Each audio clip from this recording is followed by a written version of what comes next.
Hey, welcome back to the Too Fast channel. In today's unboxing and setup video, we're going to be taking a look at a Apple Watch Series 3. I just got this today. I got this as part of a Black Friday sale. This is the space gray version of the Apple Watch 3. Bought it from Walmart for $109, and this is a 38mm size. So yeah, this is an older watch design compared to the 4, the 5, the 6, the 7, and the SE that are out. But this is the least expensive one that Apple is still selling that you can buy new. The next least expensive one would be the SE. The SE there was also some really good deals on the SE for Black Friday. You could pick up an SE from Target or from Amazon for $219. So that's a good price on the SE. Again, this Apple Watch 3 was $109. So it's $110 roughly less. Now, this is my first Apple Watch, so I'm not an expert with Apple Watches. I will try to set this up as well during the unboxing. I primarily wear standard watches, and I don't like the current trend of gigantic-faced watches that are on the market. You see a lot of watch manufacturers coming out with these huge face watches, and there's really no need for that. I mean, if you've got huge arms, yeah, a big face is great, but most people don't have huge wrists like that. But that's just the trend that you're seeing, and you're seeing that with the Apple Watch as well. You know, the 38mm has been discontinued, and the smallest you can get now is like a 40, and the 42 and 44. It just keeps getting bigger and bigger. So we'll get to the unboxing here in a second. For reference, one of my favorite watches is this Explorer 1 here. This is a model from around 2000. It's a 36mm, and this is about as big as I normally like to go with a watch for me, because I don't have large arms. So this fits me fine. The majority of the problem I have with watches this size is getting the band adjusted to fit my wrist. In the case of this Explorer, the Explorer has got, this is the dive band, so it's got some additional adjustability on it, so it works out for me. One of my other favorite watches is this Rolex Datejust. This is a two-tone with a white Jubilee dial. Now this is what this is considered a mid-size, so this is 31mm. So, and this is from 1993. Normally you would see a 28mm for like a ladies, and then this mid-size at 31, and then it would go up to 36mm. And of course, Rolex's current Rolexes are a lot larger than 36mm now, but that's just for reference. So, as a backstory of why I purchased this particular watch in 38mm. So, let's go ahead and get to unboxing this, because I haven't even opened this. So looks like I've got to grab a knife. Okay, I've got the shrink wrap taken off of this, so let's go ahead and open this. And I got to admit, with all the Apple products, whether it's the AirPods or the Apple iPhone, the packaging is just top notch, and I really do appreciate attention to detail when it comes to packaging. Some manufacturers go overboard with the packaging, and of course, you know, these big fancy packaging materials that they use, you pay for that. So there is you can go overboard with the packaging, but I don't think Apple does that. I think Apple's packaging is good enough, but not overboard to where it would actually add a substantial amount of cost to the product. So this is the space gray. These come with a extra strap. This is listed as M/L, so this would be medium large. So I'm assuming the one that's on there would be for the smaller size, I guess. Well, we'll find out. And this is our charging cable. Of course, these don't come with charging bricks, just the magnetic cable, which is pretty straightforward.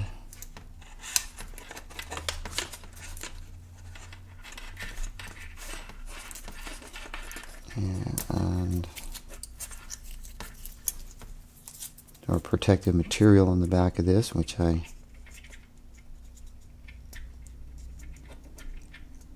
it tore. I think there's some more protective material there. I'll deal with that in a little bit.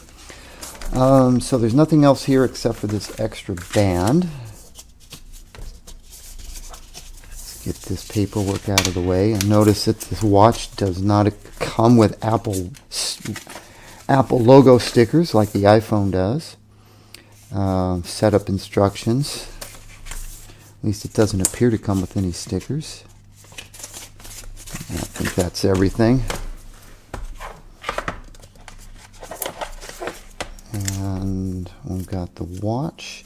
It's interesting that there's only actually two versions of this Apple III watch still for sale. There's this space gray one, and then there's the white one with the silver casing. All the other ones appear to not be available anymore. At least, new. I don't know what Apple sells, but this was all that was available on Walmart's site. Walmart had a early Black Friday sale starting this past Monday. And these did sell out, but they didn't sell out extremely fast, unlike the Xbox Series X, which sold out within seconds. So, yeah, 38 millimeters. Comparable in size to this Rolex Explorer. So, very, very similar in size. So, I'm happy with that. The silicone band, probably will be replacing this band with something more in line with like this oyster style bracelet. I particularly like these Rolex oyster style bracelets. I also like the Jubilee style bracelets, but I think from what I've seen on Amazon, the oyster style bracelets are readily available. So and there we go with the band. So it looks like it can get pretty small, so this must be the small size that's on here. Well, that's good for me. And obviously not much else to say about that. These bands come off very easily. If you press down here, these just slide off. So if you end up buying multiple bands, it's pretty easy to swap them out. Unlike with the Rolex, you need a specific tool to. They have spring-loaded pins, and you need a specific tool to press the end of the pin, and then you've got to take the band off. So they're a little bit trickier to remove.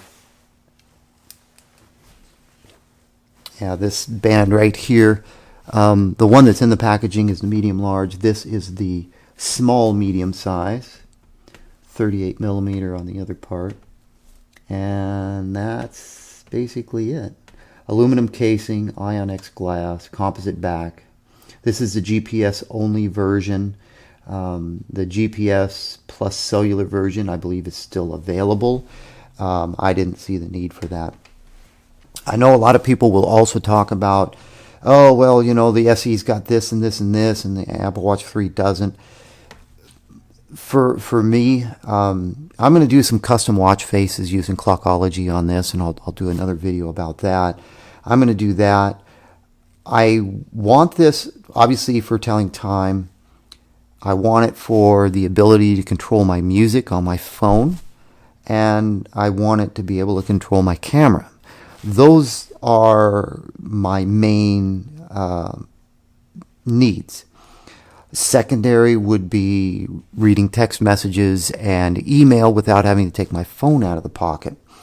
All this other heart monitoring and sleep monitoring, I don't need any of that stuff. So Yes, this only has 8 gigs of internal storage. That could be a problem if you're going to load an Apple Watch 3 down with a lot of music. The Apple Watch 3 that has the cellular in it is got 16 gigs, so it does have more memory on that one.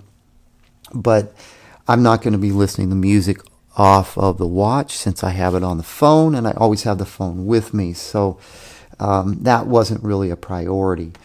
I know some other people will talk about how long will Apple continue to support the Apple Watch 3. Well, given that it's still being sold by Apple, I would expect their support for this to continue for at least a few more years. Normally, when Apple, this has been my experience, when they discontinue a product, it will stay in the support pool for a few years. And at least it's been that way with the iPhone. Given this is still being sold in 2021, I would expect a couple of more years of updates and support for this at a minimum.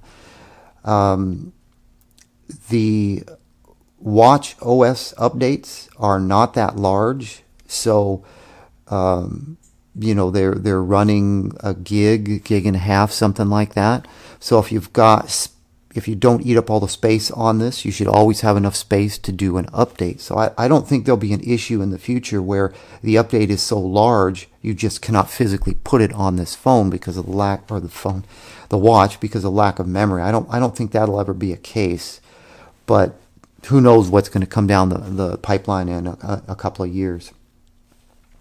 Anyway, that's the unboxing, and that's what's in this.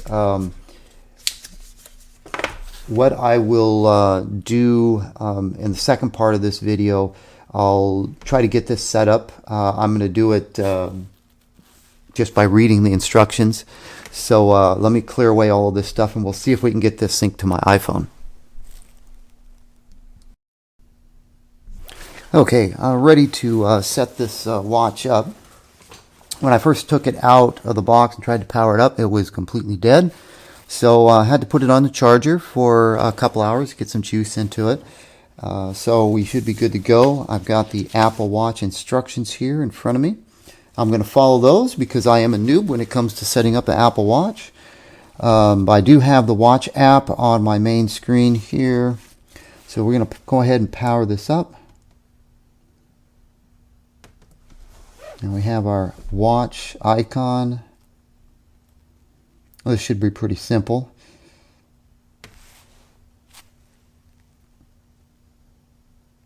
And I probably won't have a full charge on it because I only had it on the charger for a couple hours, but it was completely dead. I didn't even get a charging screen when I tried to power it on.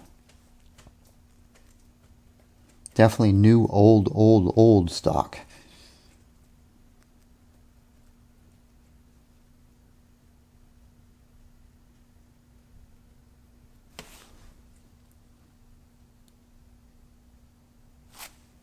And we're still waiting.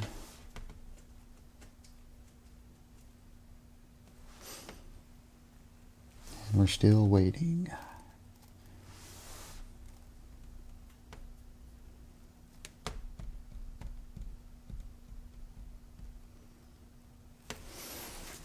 It definitely seems to take a long time to boot up. And okay, there we go. So it is now booted up to that setup screen. So let's see, let's touch the eye. Okay, so we get the Apple Watch. Use your iPhone to set up this Apple Watch.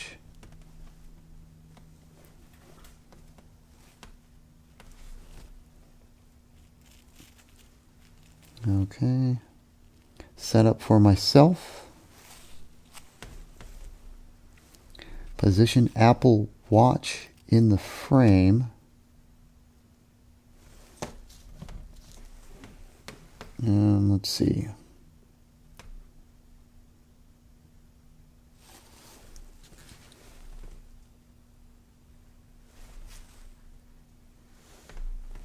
Okay, so we're at this point where it says position Apple Watch in the frame. Had to go through a couple of more steps on the watch to get that, whatever that is on the screen there, and I think we yeah,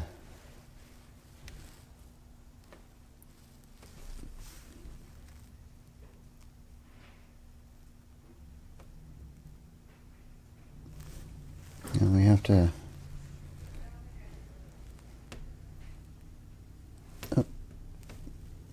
Okay, so had to position the phone with the camera over the face of the watch, and it says that there is a software update available.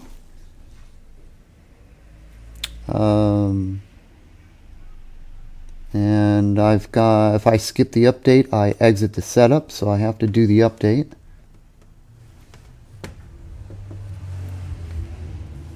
So given how long it took for the watch to boot up, this update's probably going to take a while.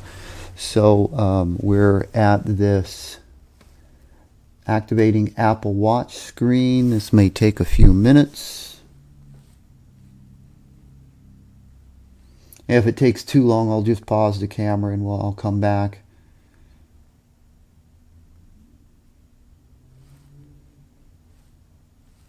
And checking for update. I got a lot of lights here on my display table, so it's probably creating a lot of glare on the phone screen. Apologize for that. Watch OS 8.1, 1.1 gig. Download and install.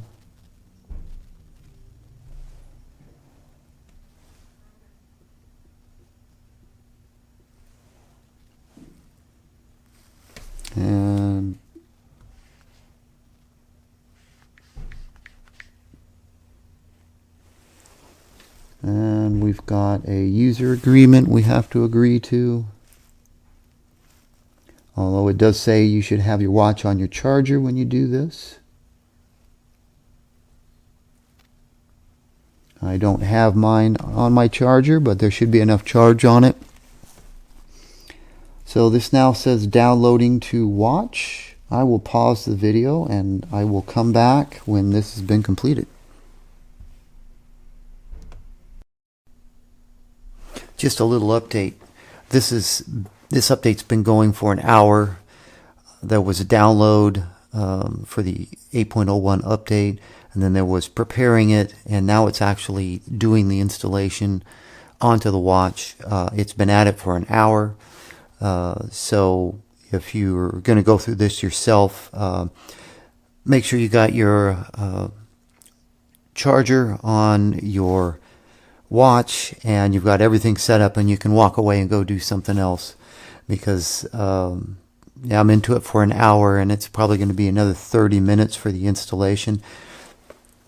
At this point of the installation on the watch does power, does reboot and power up. You've got the Apple logo in the center, and there's a little progress ticker that's going, and if I'm correct, this ticker is going to go all the way around and complete a full circle. So I'm looking at least 30 minutes, maybe more, for that to happen. So something to keep in mind, and I'll be back when this installation finally finishes.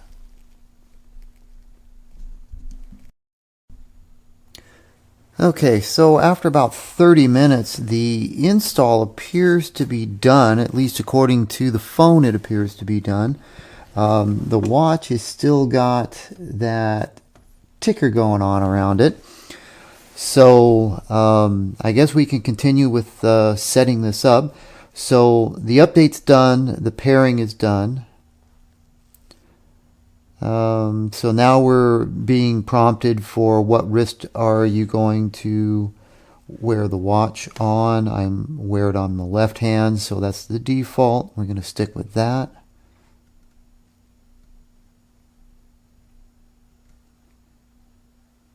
And now we're up to a connection screen.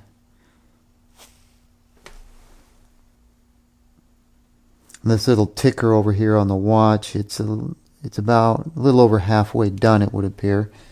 So whatever that means.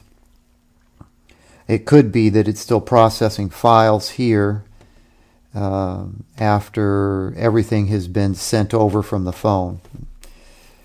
I don't know.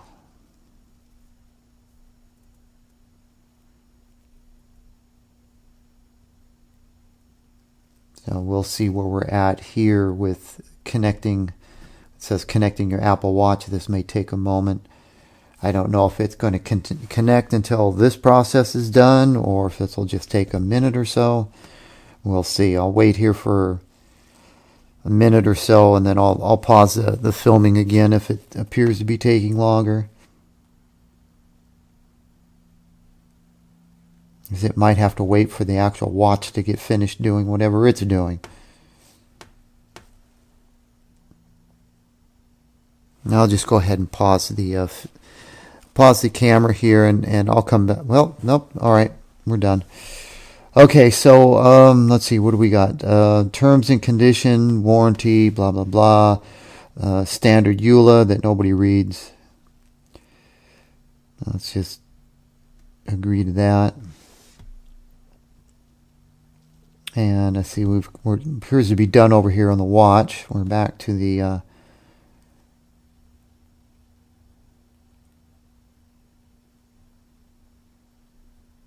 and now this is signing in.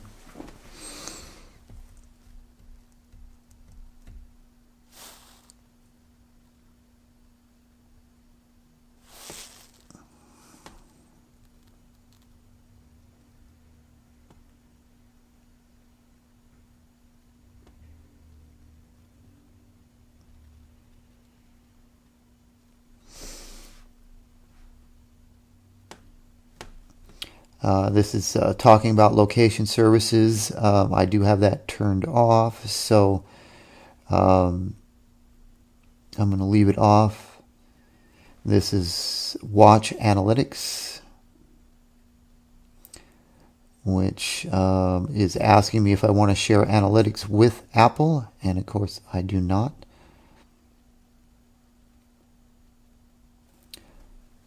This is talking about sharing settings between the iPhone and the watch. Okay.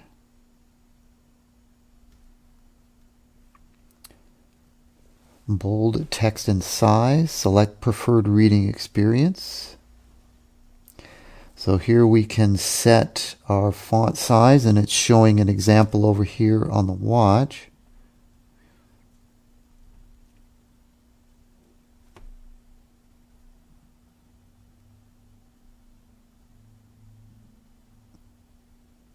And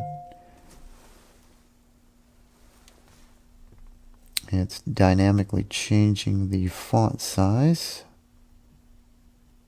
I'm not sure what's going to be the best setting for the font size. This, of course, can be changed after your setup is done. I think I'll just leave it right there for the moment. Sometimes if you increase the font size too much, things do not appear on the screen correctly. So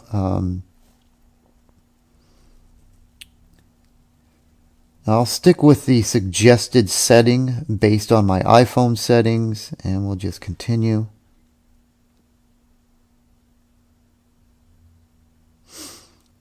All right, this is talking about a passcode.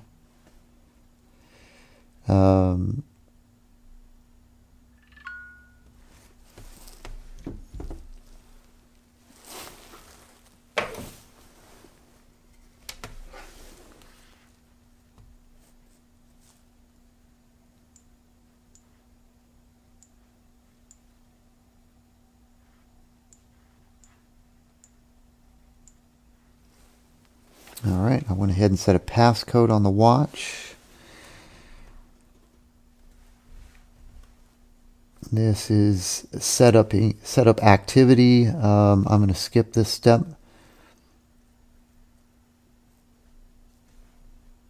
And this is talking about updates, installing updates automatically. And we'll do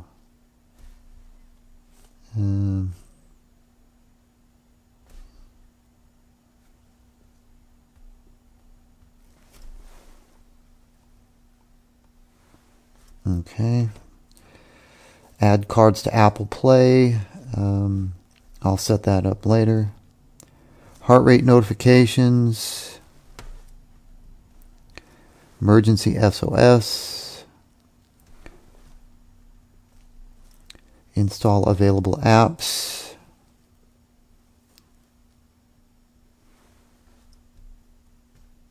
I will choose this later. And the watch is now syncing.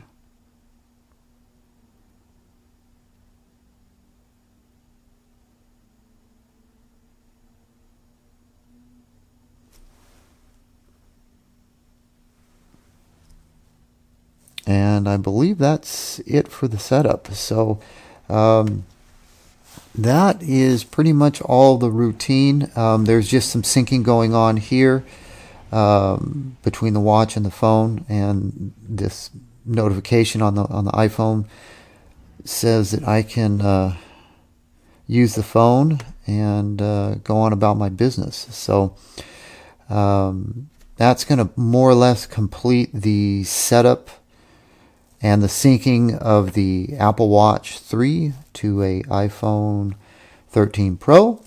And so if you decide to go down this route yourself, you kind of know what to expect. This long installation process of the updates is probably due to the Bluetooth 4.2, which I believe that the iPhone or the Apple Watch 3 has. Not as fast as Bluetooth 5.0, so that might attribute why. That might be an explanation to why it took so long. So if you were running with if you had a Apple Watch SE with Bluetooth 5.0, it probably would not take as long. Anyway, I think I'm going to wrap this video up. It's already been longer than it should have been, but that will conclude my unboxing and review and setup of the Apple Watch 3. Thanks for watching. Catch you in the next one.